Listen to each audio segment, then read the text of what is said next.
myself. I'm Neil. I work for a company called nsquared. And we focus on helping people work better together and engage outside of their personal devices. We build technology that gets people away from their phones and their laptops and their iPads and their tablets and working together in shared spaces. And you'll see there's an example of one of those out in the area you were just in with the Digitable Plus out there. I'm really pleased to have such a great panel on this evening, and for all of you guys for turning up as well. Hopefully it will be a great evening with some good conversations. We can try and keep the panel reasonably short so that you don't fall asleep, and then we'll get back out there and carry on those conversations, and you can press play again on that conversation you were having. So before we get started with the panel session, I'd like to introduce Frank. Frank is from Office, and Office is one of the sponsors of this evening. So Frank. Thanks, Neil. Hi, I'm Frank, and I'm CEO of Office. So what does Office do? Office, at Office we're experts in multi-clouds, and what we do is we help companies move to the best cloud or the best clouds for their business, and to derive the biggest benefits from the cloud or from cloud computing for their business. We manage workloads in clouds around the world, and we do that for very large companies, and we do that for SMEs as well. By now, most companies have realized the huge benefits in using private clouds and using public clouds. And that's why cloud computing is so high on their agenda. What are some of those benefits? Well, there's too many to name. I generally like to simplify that into three main categories of benefits, which are agility, productivity, and quality. Cloud computing helps with all of that. Interestingly, if you look at surveys, 82% of companies are now multi-cloud. So they have a multi-cloud strategy. What that says to me is that the era of multi-cloud is upon us, and it's here to stay. And that's why at Office, we've spent the last couple of years building some of the best multi-cloud expertise in this country. And we're really excited about that. You know what we love doing at Office? It's actually quite simple. We really love solving big challenges that CIOs and companies have. Some of these challenges might range from optimizing, automating, documenting, orchestrating infrastructure and operations to improve efficiency and quality, or ensuring that workloads are portable to any of the major clouds to future-proof our customers' cloud strategy, or removing the burden of infrastructure by implementing provisioning of full environments into the cloud to facilitate companies' DevOps and also speed up their development lifecycle, backing up data to the cloud and implementing disaster recovery strategies in the cloud that actually are very cost effective because servers can be turned off, managing all of this using a single cloud management platform, visualizing, forecasting, and optimizing cloud costs using cloud analytics. That's some of the really exciting things that we do. And by doing this, we enable companies to innovate and to thrive in their markets. And you know what? In an age of disruption, we reckon that's absolutely essential. So we're thrilled to sponsor this event, and we have a really good panel, and we'll have some great discussions, and I hope you enjoy the night. Thanks very much.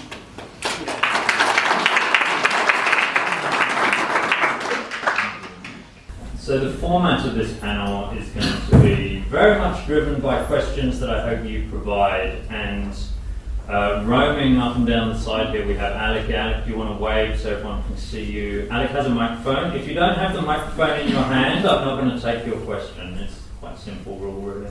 So get the microphone and then you can ask a question. So grab Alex's attention, he'll make sure you get the microphone when you have a question. Looks like we've got questions already, wait a minute.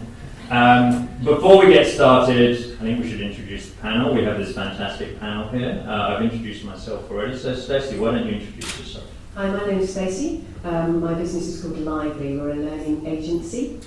We make learning, which is, very deep, but more like learning campaigns. So multi-platform, multi-device learning, 24/7, which is short, sharp, and to the point. So think transmedia learning, stored across multiple platforms for the purposes of learning. We provide the experiences. We have partners in their field who are mockumentary filmmakers, VR specialists, make the motion graphics to open Roodyn transfer, for example, and then we help organisations with their digital learning strategy and to upskill others and to be able to do the same thing. Thank you. My name is David Francis, and I work for IVE Group. And IVE Group are a very large, in Australian terms, communications group, traditionally below-the-line communications and print. And I have been in the augmented reality industry now for about 5-6 years, and I head up, therefore, the augmented and virtual reality inside the group, and IoT, and we basically work with a lot of brands to find ways that we can tell narratives in both augmented and virtual reality, how we can bring audiences, the big education piece that is intrinsic to this new medium and technology. We put products in place for the future, I guess, really. Hi guys, my name's Hettie Meggison. I am from a company called Mean Partners, and we are specialists in employee engagement. So we talk about helping people put more into and get more out of work. We believe it's a bit of a virtuous cycle, and we really focus on helping employees to understand the organisation's strategies and to actually deliver them in their day-to-day roles. And it's kind of a bit platform agnostic, to be honest. It just depends on what's the best tactic. Hello everyone, I'm Adam Parker. I'm the academic lead of the campus that you're sitting in, an academic coordinator here at SAE. Welcome.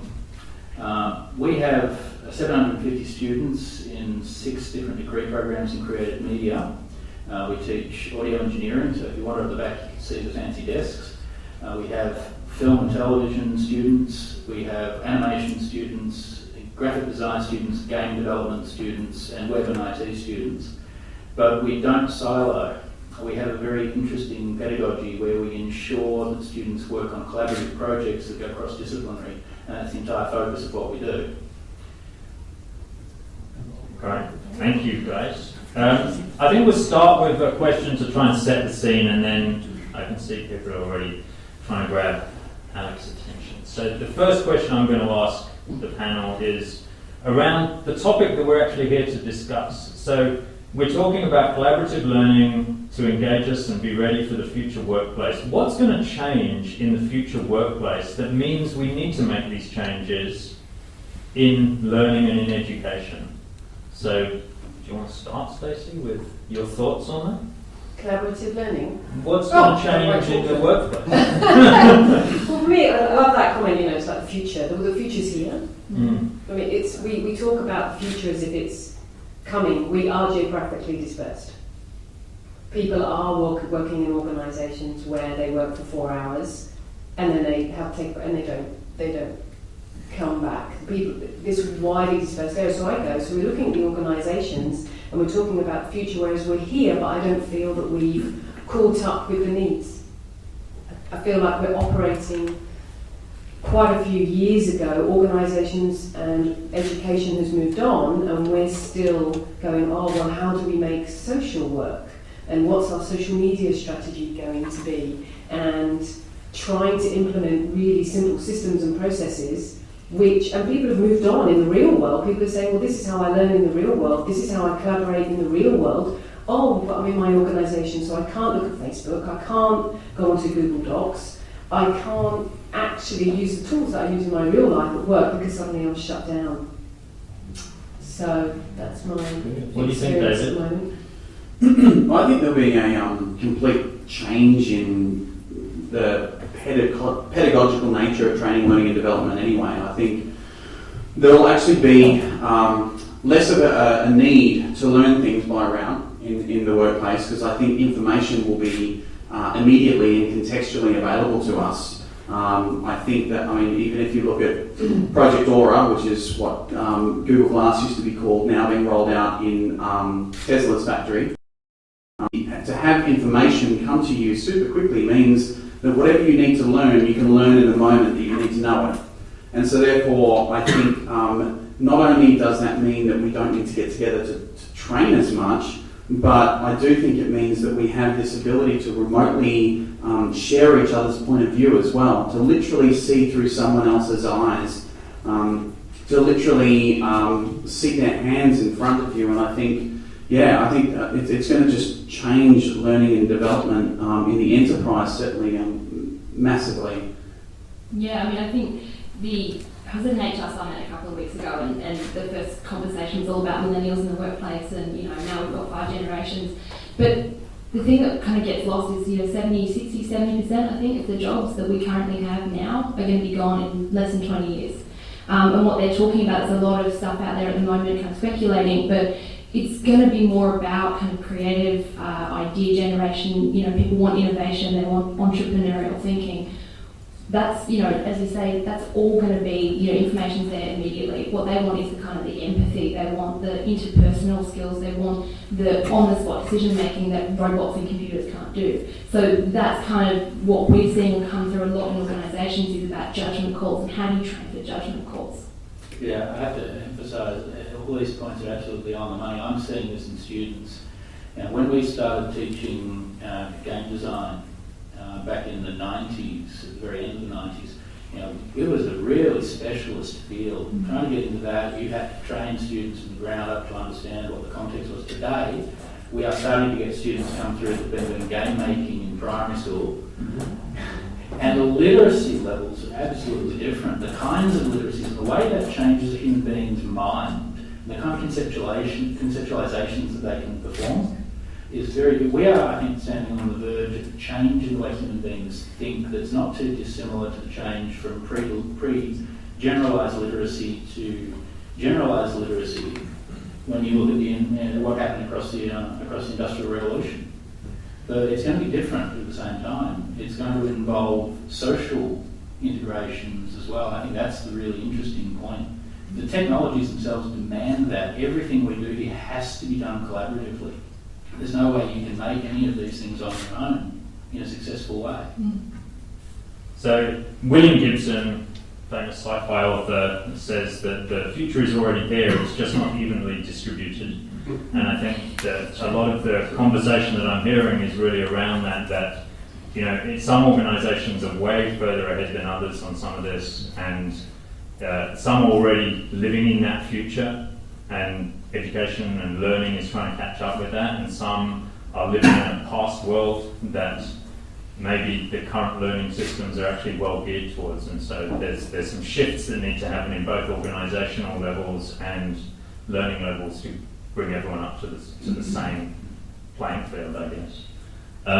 We did have a question. Yeah. It's an honour to hold the microphone.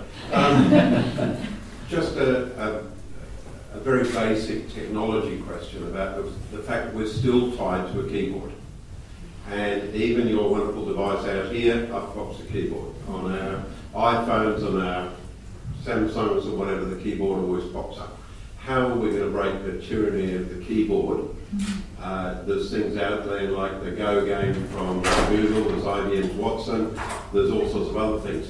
They're just not quite here as far as the future's concerned.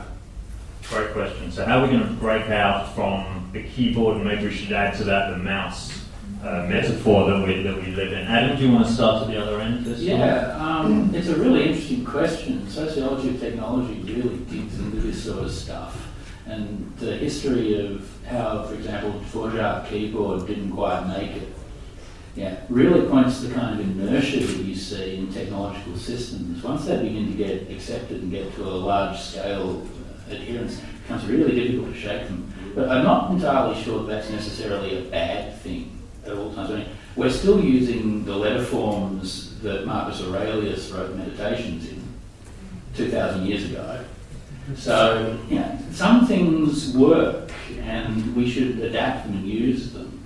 I mean, for me, the critical thing is what keyboard operations are not natural to the keyboard and what should we replace, because there's a better way of doing it. And I think that's the really interesting challenge. And rather than just trying to get rid of something off the bat. Yeah, I mean, I like my keyboard. I've only just worked out how to touch type, so I'm probably not quite going to move past that for a little while. But I've seen some really cool stuff, experimental stuff, where you control a lot of things from, you know, projects onto your armchair of your sofa and that kind of stuff. So I do think there are people who are really trying to push for that. I'm sure it will be probably about 5 years in the exponential curve of how technology is evolving. I think that we have a legacy that was built for us by Apple and by Bill Gates with Windows, where he decided to put pieces of paper on a screen and allow us to move them around. And that, you know, Xerox PARC decided this little mouse would be the way that we navigate. And we're kind of stuck in that paradigm because everything that's online has kind of been built around that. There's a recent TED talk by Miron Gribovitz, I think his name is, from Meta.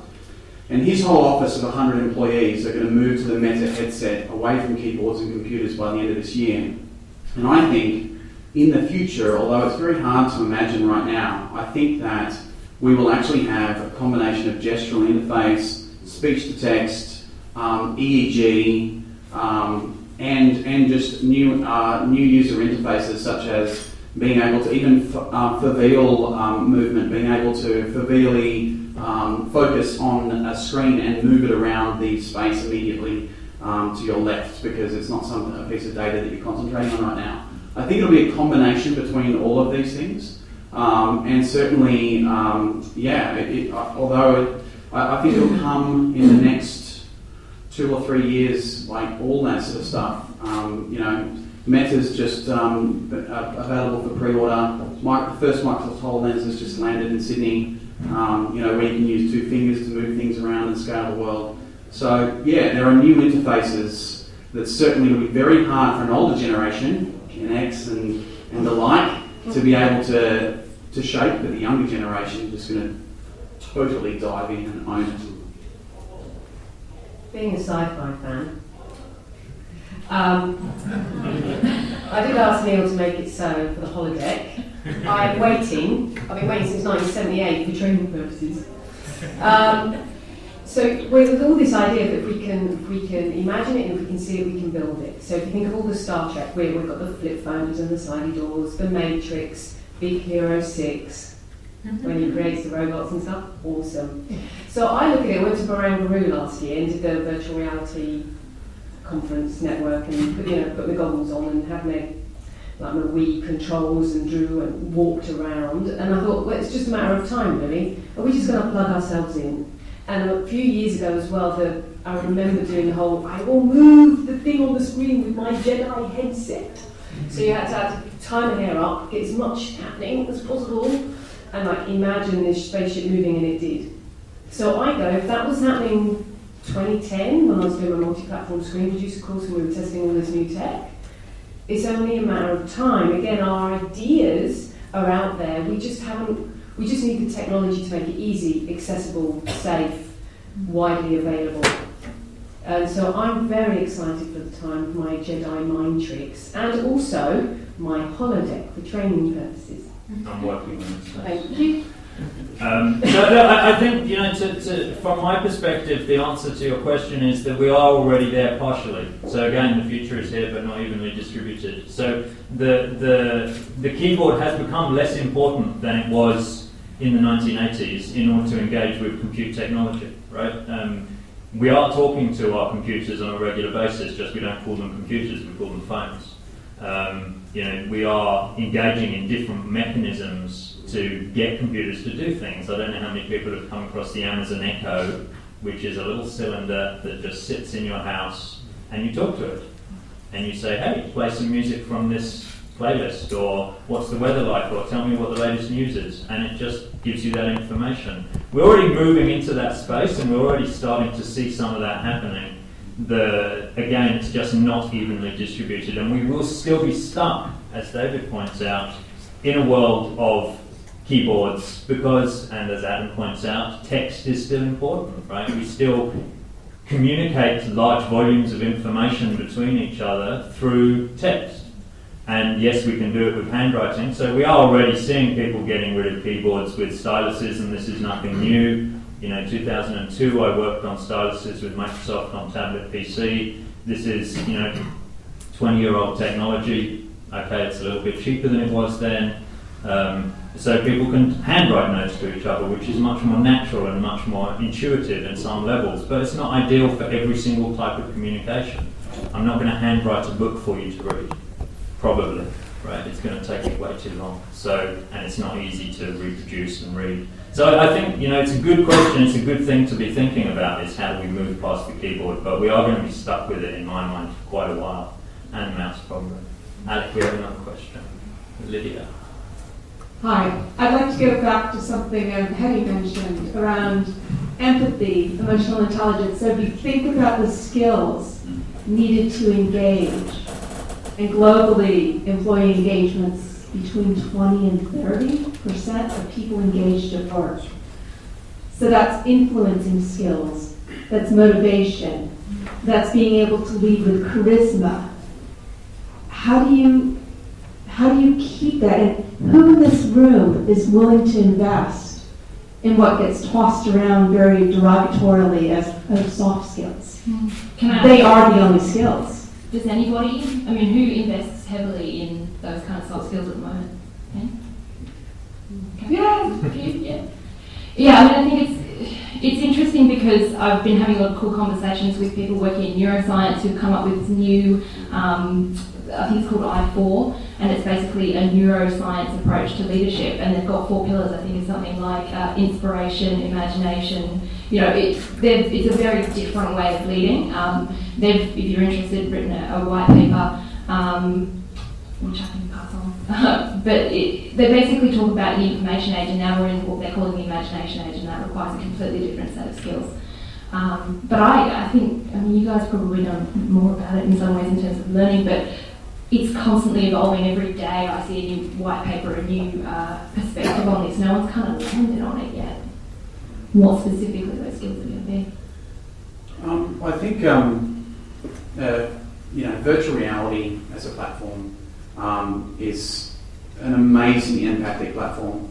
To see through the eyes of someone else and to hear their voice kind of inside your head, and to get a sense of what it's like to be that person, more than anything else, actually, to see what's the audience to that person, how they actually perceive them. I think that's really powerful. If you go and see Shakespeare's King Lear, you go, wow, that actor's playing an amazing King Lear. That's because all the other actors on stage were incredible at giving that actor status. So in terms of being able to see through someone's eyes and see the way, not only in some ways that they perceive the world perceives them, I think that's going to be a massive tool for people to really very quickly, get inside experienced leaders, like get inside their heads, to feel empowered, to feel like if you show them what point B is like, then maybe they can actually better find their own way between where they are at A and get to that B.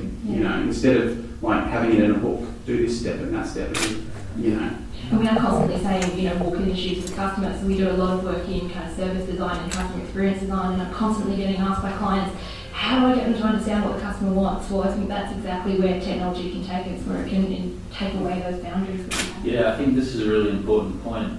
One of the things that we have is a remarkable requirement to deal with this issue. I was on the board of the Game Developers Association of Australia for a few years recently, and at an industry level, one of the things that they're most looking for, and this is not just an Australian context thing too, you find this globally, as employers, you'd think they'd be looking for people who know how to use a game engine, and who know how to do coding, and who know how to use technical tools.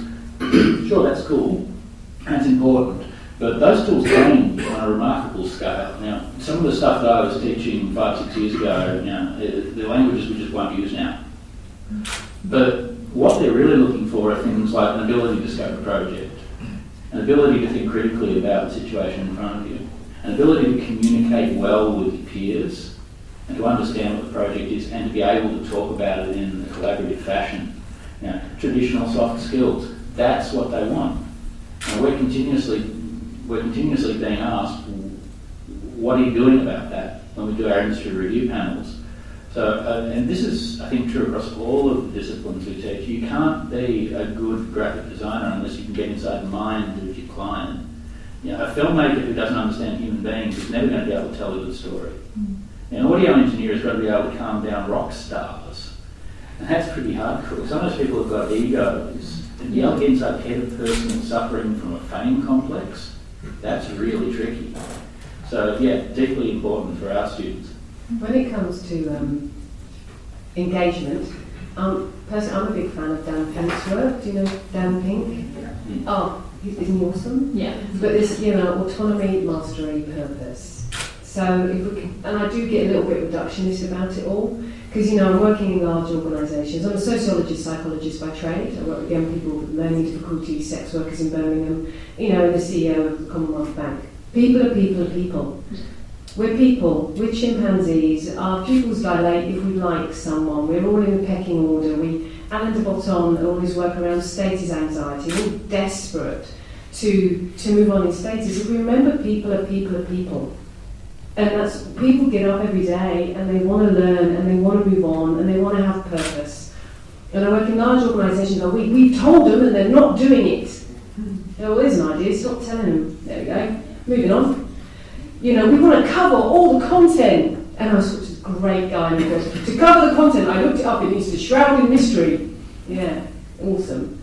So do you know what I mean? Let's stop covering the content, let's stop treating people like they're robots and we're just going to film them. Let's go, okay, what happens if we create meaningful work? I read this awesome book, it's called My Year of Living Danishly.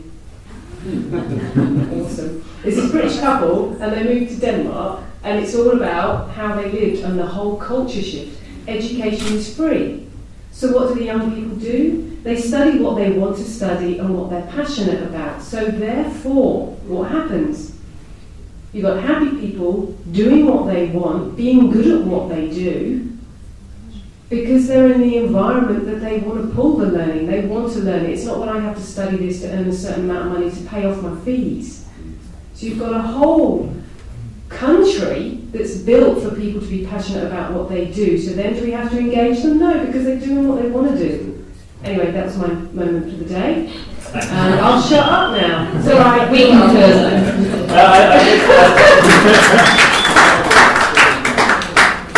I think Lydia's question actually is very valid to a lot of the work that we're doing, where we're looking at how do people engage as human beings with each other rather than through screens, that are stuck in front of their faces. And you walk into a cafe, you walk into a classroom, you walk into a meeting room, and what you typically see is people with their phones or their tablets or their laptops in their hands, and they're supposed to be engaged with each other, and they're just focused on this screen that's in front of them, and you never really know whether they're listening to what you're saying or whether they're tweeting or Facebooking. I'm not listening to you. No, I know you're not.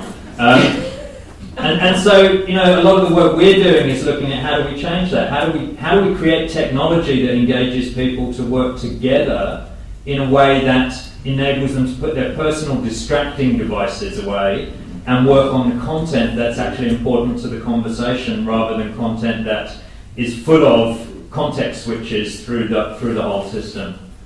So that's a shorter version of your point, I think. Yeah, that was very deep. Who's next? Hello. So I'm wondering, what should be done about the education have-nots? So what happens when your employees or the people that are seeking employment simply don't have the skill sets that the employers want? And it might be fine to say that, well, the 10-year-olds are going to be fine, but what about the 30-year-olds or the 35-year-olds or the 40-year-olds that need to be in the workforce still for another couple of decades, and they don't know how to do a formula in Excel? The concept lifelong learning. That word, I think, came about in England, I must have been 16, so not that long ago. And just, a couple of years. So it came about as this idea that this, you grow up, don't you? I'm going to get my degree, and then I'm going to work, and I'm going to be so awesome. There is no way. I studied to be a youth worker. My first job, I picked up. Okay, I'm just going to say this out loud. I had my computer, and it was at uni. I picked up the mouse and I put it on the screen. Oh no, it's okay. No way in a million years would I have thought that my role as a youth worker, working in sex workers in Birmingham, and would translate to multi-platform, multi-device learning. But all the way, it's that lifelong learning and working out that skill, what it is you want to do. What I love at the moment is my son is 9 and he wants to be a paleontologist. So he's enrolled on Coursera to a university degree course in paleontology, and that's what he's doing at the moment, alongside Minecraft and putting together his Lego. So, do you see what I mean? It's for me in organisations when we do large scale, where are we now, where do you want to go? As organisations develop and they go through, if they're going to go through a bit of disruption and can genuinely change, like Telstra have, gone from owning to becoming a customer service organisation, we need to recognise what that skill set is and provide the opportunity, the experiences, the development to bring the team along with them, because we're not going to have it now. Do you see what I mean? Like, the jobs just didn't exist, and so unless we develop, unless we do it, then we will leave people behind. David, what do you think in terms of technology that we'll see that will enable some of the ageing workforce to engage better? I think for a start, just in terms of the ability to learn anything these days. I mean, I started out as an actor, and then just settle down. I started out as an actor and trained as an actor, and then I ended up in the printing industry for about sort of 10 years, and then I ended up as a voiceover artist in the 3D animation industry.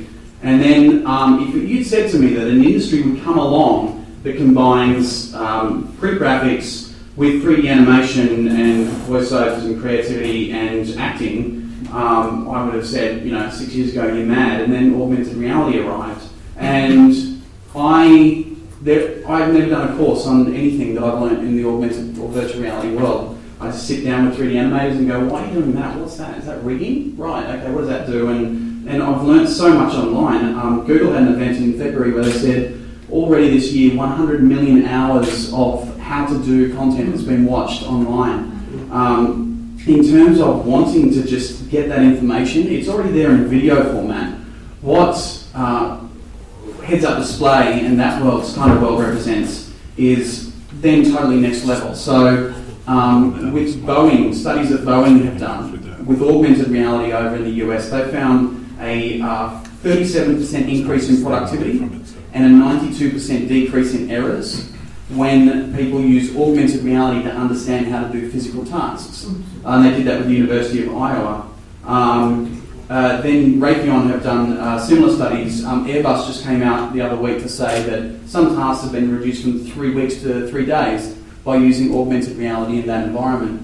So I think that technology is going to allow us to learn so much faster, and there is that ability now that if you just want to learn something online, it's not for everyone as well, this kind of like take a piece here, there, and other people to have structure and formalisation to, learning in a place like SAE is also fantastic, but for me, I could just, if I'm just curious about something, I just go online and watch a video about it, and even if I can't code, which I can't, I'll go and watch like an hour of a coding webinar to see if I can pick anything up.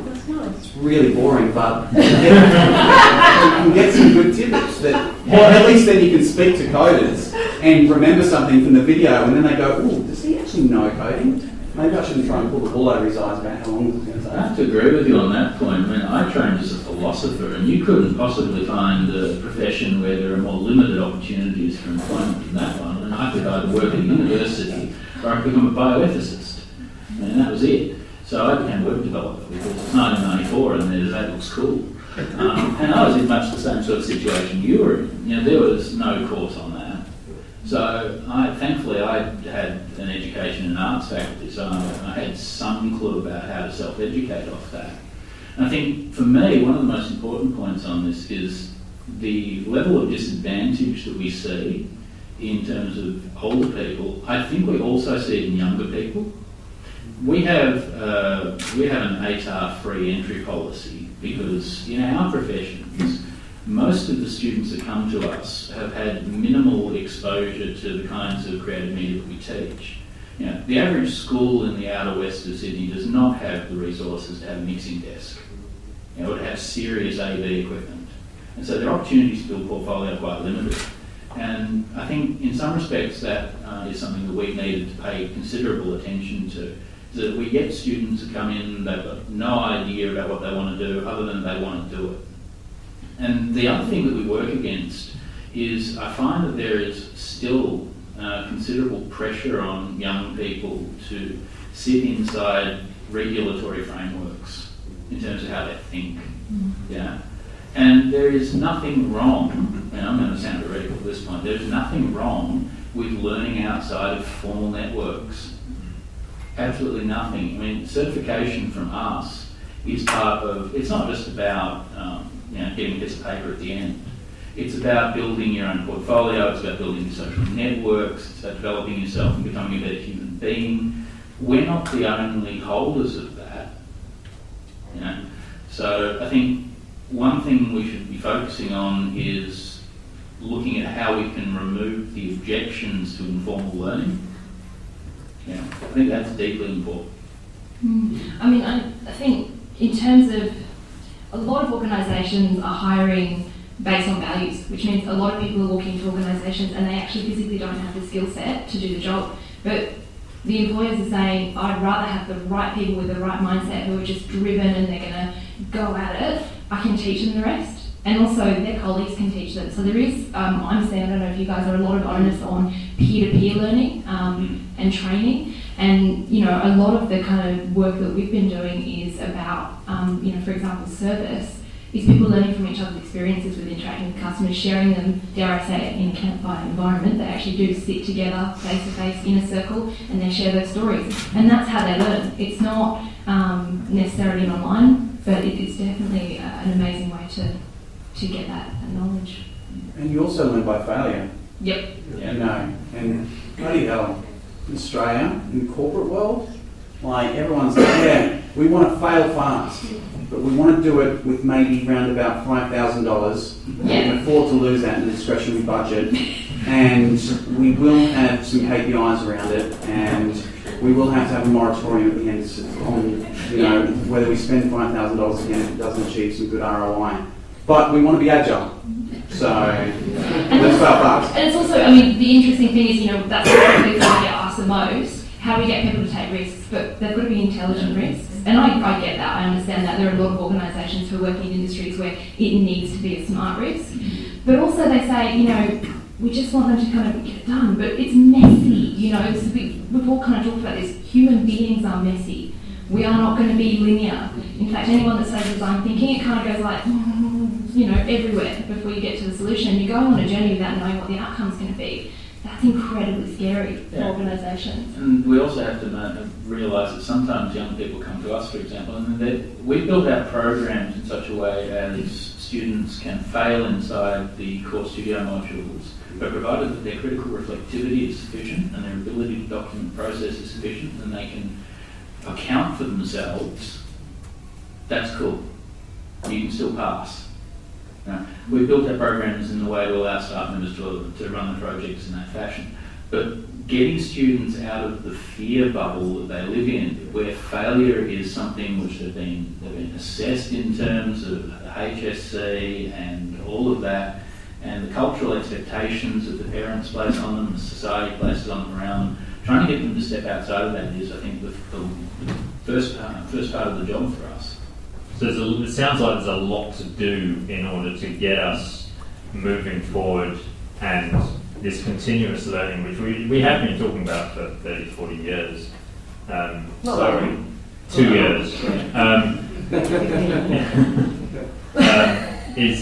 is a work in progress. We're not there yet, and then it's an ongoing problem to be solved. And we had another question down there. I was interested. So much of the technology now, especially around workplaces, is about people being able to work from home and not having to interact with people and flex work, ABW, activity-based working. How do you maintain relationships? How do you find those campfire moments when you're not actually seeing anyone or meeting anyone? So, do you want to go ahead? Okay. So, we've been doing a bit of research at the moment into activity-based work environments because this is still fairly new. I spoke to somebody who said, I actually actively come into work not to sit near my team. And that was a really interesting thing to hear. But they wanted to get their work done. They said, we come together when we need to come together. I said, well, how do you meet? How do you know what's going on? They have a 15-minute stand-up meeting on Monday morning. They check in on a Thursday, and they have Yammer. And you know what? The way that they described that kind of ecosystem to me actually made a lot of sense. The stuff that I really need, I get quickly on my enterprise social network, and when I actually need to collaborate with people to draw, to sketch, to develop, to whatever it is, we get together, we do it, and we go away again.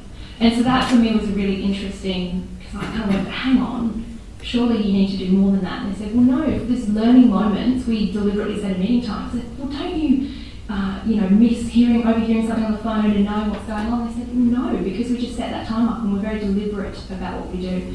So deliberate was kind of the key for them. I'm a big fan. I went to Ex-Media Lab, this was 2010, and an ad stood up and he said, there is no philosophy for living your life online. It's like, we are human, whatever we do, we're going to be human, and we're going to do it liberally wherever we are.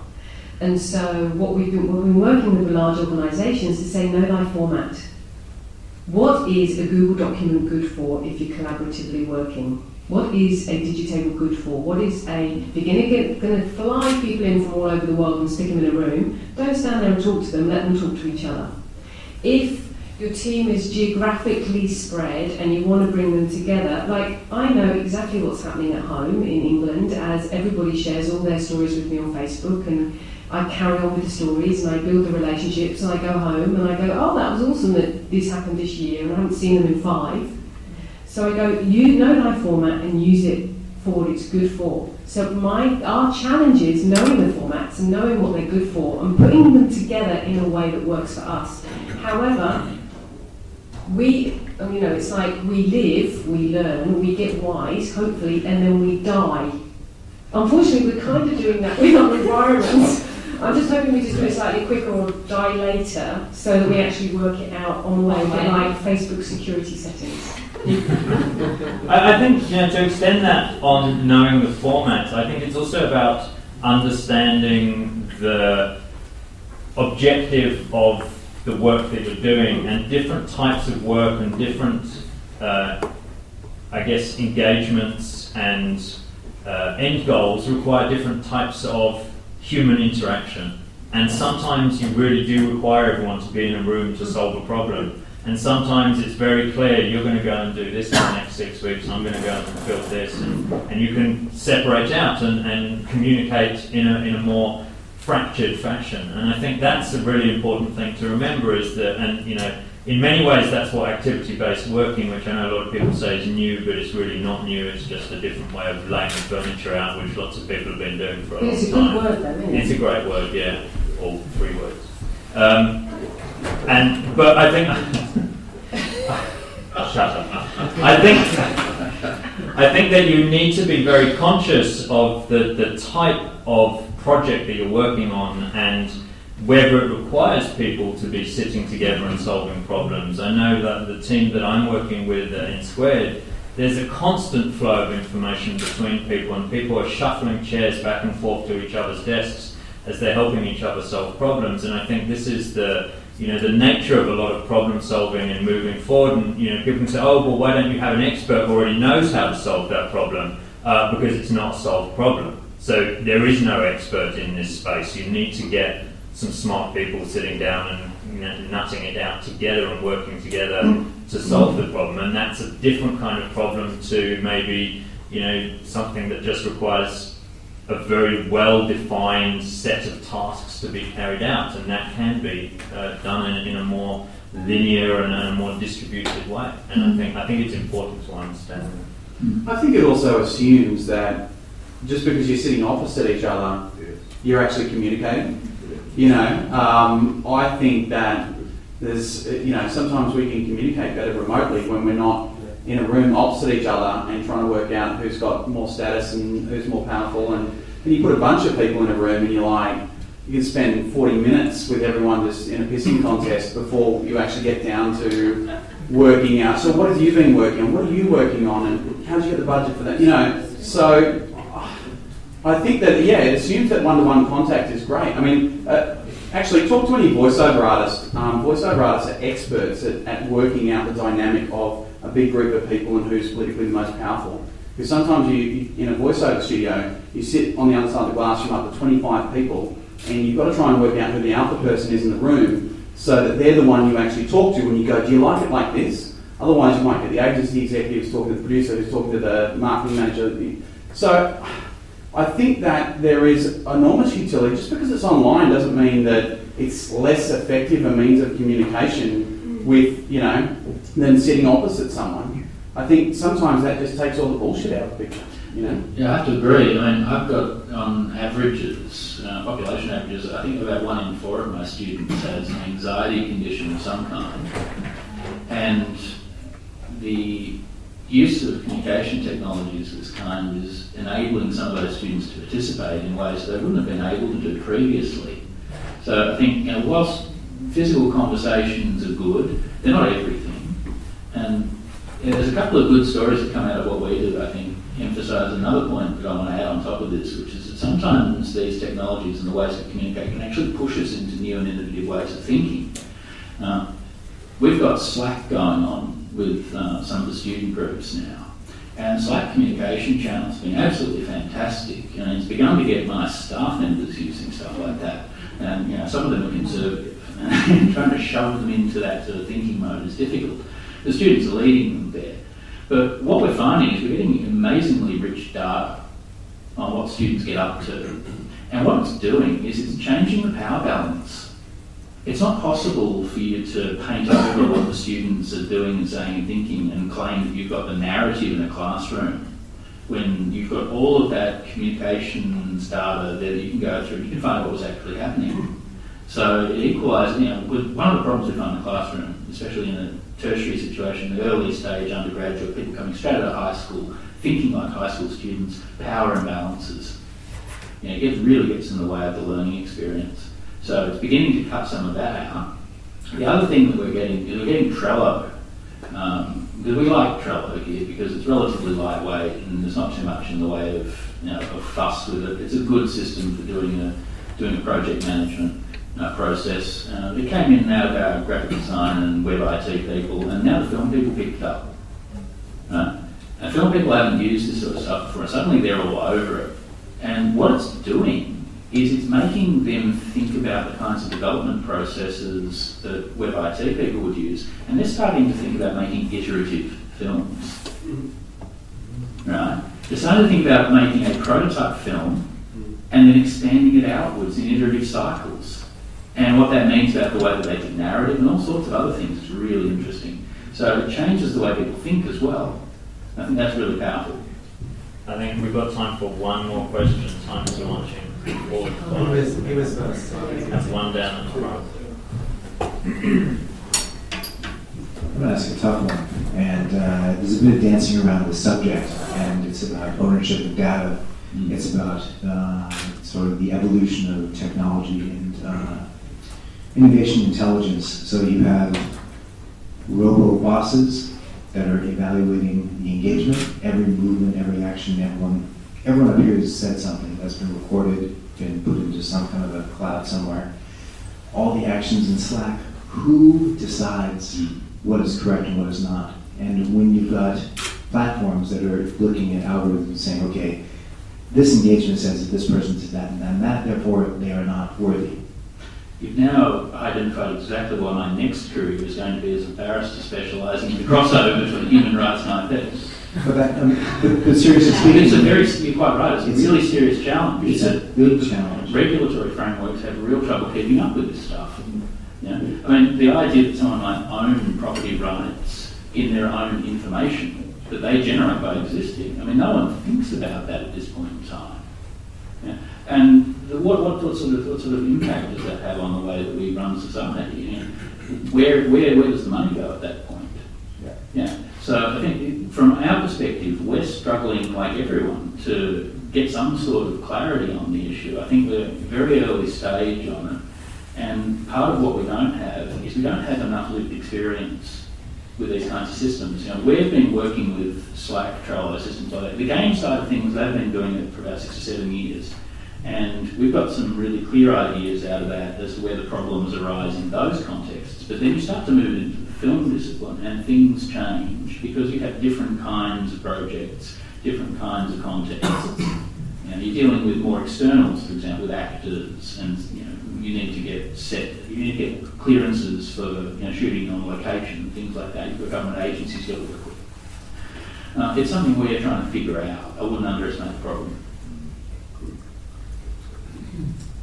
Hettie, David, any thoughts on that? I think data creates like an authenticity around who is actually contributing and who isn't. So I think the more data you can gather around the IP that people are contributing, the more you can actually know who the real players are, the more valuable people. And I think then potentially, as data gets more and more sort of full, when the picture goes from Trello and Slack to actual outcomes and products that are developed and their perceived value, and when you can then track it back, then I guess you can kind of assign a worth to that data and almost find out like what amount of equity someone's ideas and their influence upon their peers and their colleagues and the people they collaborated with, how they contributed to that end product, and therefore what a sort of investable commodity they may be to some extent with future collaborators to move on to other projects. Being human, the wealthy will be anonymous, the wealthy will control the data. And any of the insurance companies will say, well, we'll be measuring your fitness, and we know what we do now through your telephone, and we know where you are and what you're doing and when you're doing it, and we know where your photos were taken, and we know how much time you spend at home. Gattaca, 1984, just saying that's where we're heading, and unless we as a people stand up and fight for it, then we are destined to be doomed to a future of false boobs and nudity. Stacey lives in a very Can I just add one more point to that? I was reading an article this morning actually on collaboration, whether there's too much of it happening, and basically they were saying, people spend 80% of their working day collaborating, whether it's in meetings or having those working conversations, and then they take their work home, which means they're kind of stressed out and they're doing all this long hours, and then they did a study into it, and about 25 to 35% of that, the ideas that came out of that collaboration, 3 to 5% of the people involved in it were actually creating it. So coming back to the point about actually being able to track where that's coming from, because not every person, in my opinion, needs to be collaborating all the time. I think it's about fit for purpose, and I think it just comes back to where we started. Yeah, we've all been in those meetings with 30 people, and 29 of them don't need to be in the room, so you don't need a meeting.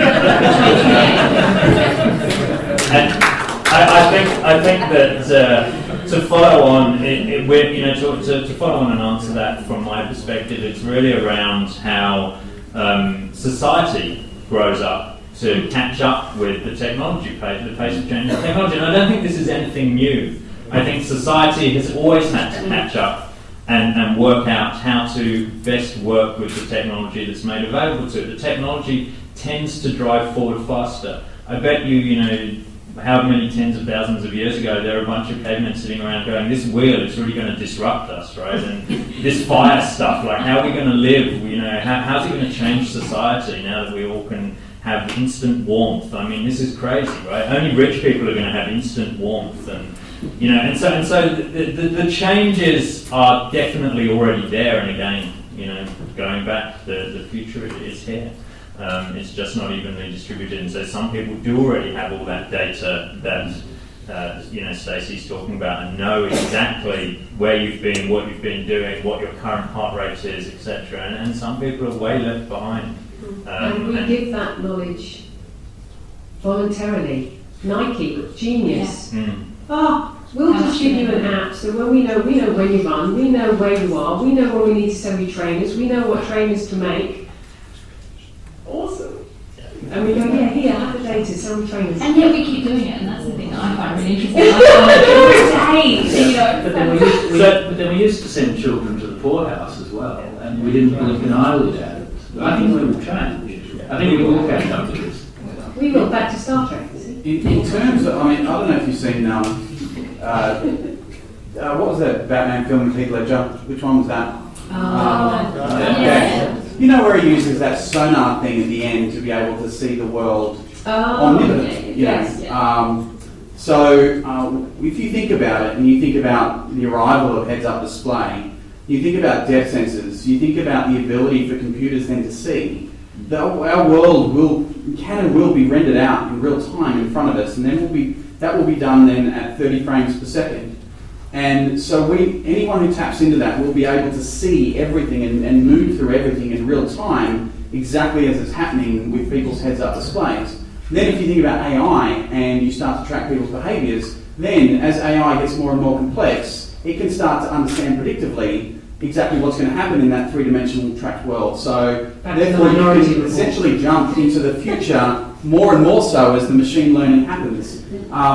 That is a world we're not actually that far off. Actually, we already live in the matrix. There's an implication to this that I think is actually quite positive, though, and it's like, you know, we look at the world we live in today, and it is pretty much what Foucault was talking about when he talked about the panopticon. Yeah, but the whole thing about the panopticon is that every single prisoner can see the guard. And that's the thing that most people don't get, is we can look back. Yeah, and that ability to see back through the system and accountability. Exactly. There are levels of accountability. And I think there's Panama Papers this week. You know, just highlight that one. There are levels of accountability coming that the powerful really don't want, but they're going to have to deal with it. Double-edged sword. Yeah. I'm going to wrap up now so that people can go and have conversations about all these different topics, and hopefully have some drinks and some nibbles, and there's more food out there. But I'd like to say a big thank you to the panel, if you can give them a round of applause.